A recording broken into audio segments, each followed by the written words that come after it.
Today's story is actually going to take place back in my home state of Louisiana, and it's the legend of Mary's Bridge. Now, this is a commonly known area, and there's a lot of old bridges and iron bridges down in the state of Louisiana. If you've ever been there, then you know, and Louisiana has a rich heritage for, especially down in New Orleans. They have all kinds of voodoo and witch doctors, and voodoo queens are big down there, and they've been big down there for quite some time. But today's story is about something that lies between Cajun villages. And as a half Cajun myself, this is something that I really take a lot of pride in, is actually being Cajun, because it seems like there's fewer and fewer Cajuns by the day anymore. So, guys, our story begins down in Louisiana between the Cajun villages of Saint Martinville and Broussard. Lies a road with an ill-omened bridge. The name of the road is Rue Bayou Turtle Bayou Road, for those of you guys who don't speak Cajun. But most locals know it by the nickname Stone Road for the teenagers who used to get stoned on drugs there. So, the story continues that there's a lot of weird things that happen on the bridge, and the Spanish moss banks, although alligators and water moccasins actually inhabit the area pretty frequently, because, again, any of you that's actually been down in Louisiana, it's something that you've really got to watch out for.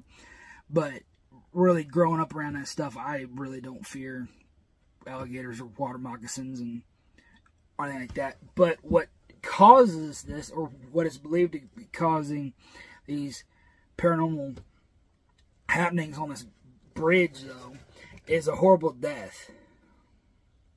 So, there's something to keep in mind here. Against the wishes of her parents, Mary was dating an American, the term used for locals for a non-Cajun or Creole. A good Catholic girl, Mary refused to give in to her boyfriend's sexual advances just before midnight on the last day of her life. Mary and her boyfriend, who was dead drunk, were driving through the countryside when he shouted, "Give in or I'll throw you in the bayou." Mary begged him to take her home, but the boy repeated his ugly threat, "Give in or I'll throw you in the bayou." When Mary tried to flee, the story goes her boyfriend hit her in the back of the head with a whiskey bottle until she lost consciousness. He then jumped into the bayou, where the gators would undoubtedly do the rest. Despite the intense search that followed the sickening crime, Mary's body was never found. The boyfriend disappeared about a week later, but all of his belongings were left at his house. It is rumored that Mary's father damned the boy for the same fate as his only daughter, and it appears the hex must have worked. Cajuns are strong believers in karma and strong believers in the voodoo world, guys. I will say that. To this day, they say if you go down to the bridge at midnight, turn off your car and call out "Mary, Mary, Mary," your car won't start and you'll have to push it off the bridge before you can get it running. But the pales in comparison to another supposed occurrence at midnight on the anniversary of her brutal death.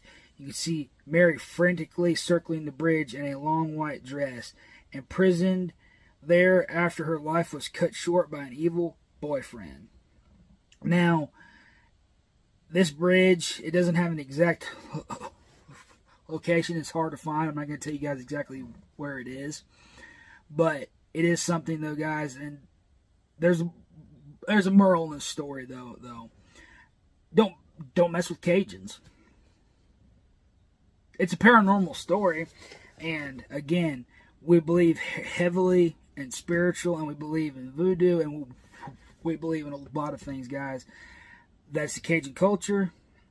But I'm just saying, guys, Cajuns are not people that take stuff lightly, so don't mess with them.